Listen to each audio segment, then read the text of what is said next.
Bismillahirrahmanirrahim. Assalamualaikum warahmatullahi wabarakatuh. Alhamdulillah wassalatu wassalamu ala khairi khalqillah Muhammad ibn Abdullah wa ala alihi wa sahbihi wa wala amma ba'd. Ayyuhal ikhwah wal akhwat, kembali kita lanjutkan seri kelima dari silsilah Kaidah Jitu dalam mengenali hadis lemah dan palsu. Setelah kita membahas tentang klasifikasi hadis Nabi menjadi makbul dan mardud, kemudian hadis yang mardud tadi kita jabarkan lagi, maka saatnya kita belajar tentang bagaimana seharusnya kita menyikapi hadis Nabi Sallallahu Alaihi Wasallam. Kita ketahui bersama bahwa ucapan Nabi Sallallahu Alaihi Wasallam yang dinisbatkan secara benar kepada beliau, alias valid sanadnya, memiliki konsekuensi hukum yang jauh berbeda dengan ucapan manusia lainnya. Tidak semua hal yang benar boleh dinisbatkan kepada Rasulullah Sallallahu Alaihi Wasallam atau dianggap sebagai hadis beliau, walaupun sekali lagi itu memang benar adanya. Sebab kebenaran yang disabdakan oleh Rasulullah Sallallahu Alaihi Wasallam otomatis merupakan wahyu dari Allah Subhanahu Wa Taala yang kita wajib mempercayainya dan menerimanya.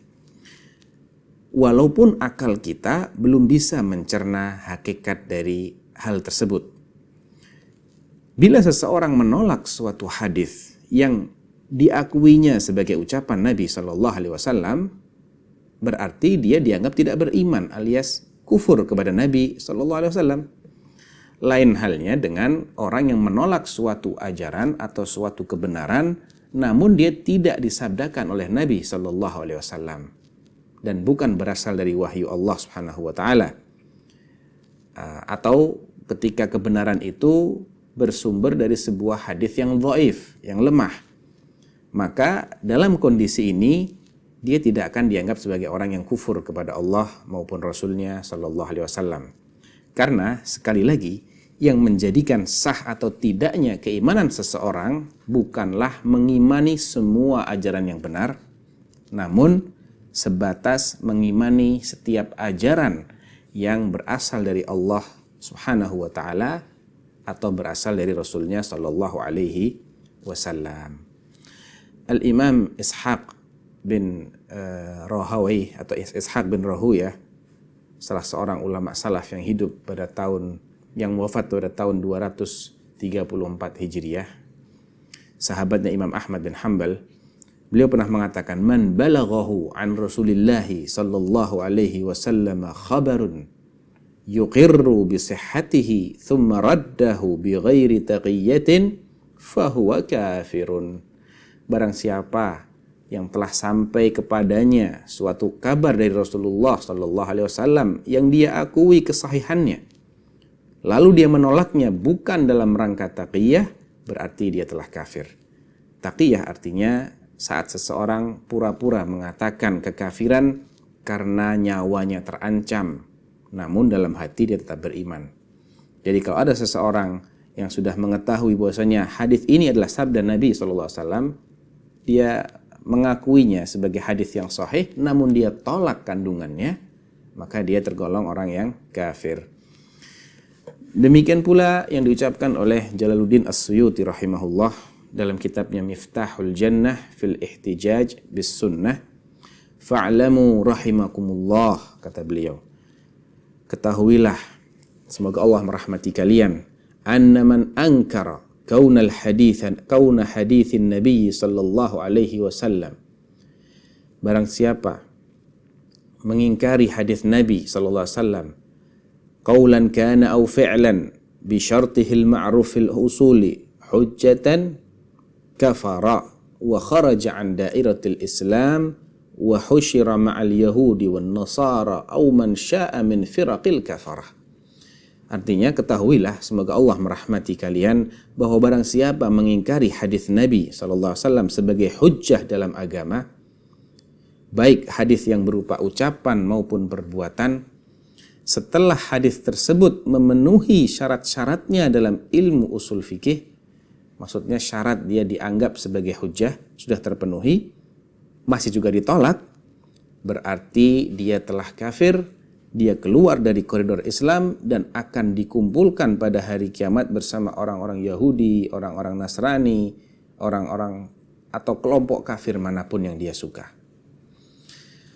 Demikian pula yang disampaikan, yang dinyatakan oleh Al-Allamah Ibnul Wazir, salah seorang ulama dari madhab Hambali, dalam kitabnya Al-Awasim wal Qawasim.